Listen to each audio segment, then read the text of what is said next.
हिवाळी अधिवेशनाच्या पार्श्वभूमीवर आता नागपुरामध्ये मंत्र्यांच्या बंगल्यावर सरकारची कोट्याधीशांची उधळपट्टी सुरू आहे।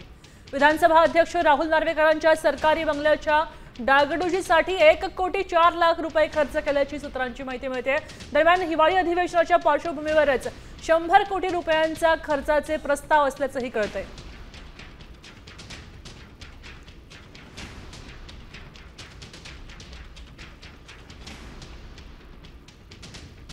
नागपुरात हिवाळी अधिवेशन होण्यापूर्वी मोठ्या प्रमाणात जे आहे ते काम दुरुस्तीचं केलं जातं। त्यामध्ये खरं तर मंत्र्यांचे जे बंगले असतात त्याचा समावेश असतो।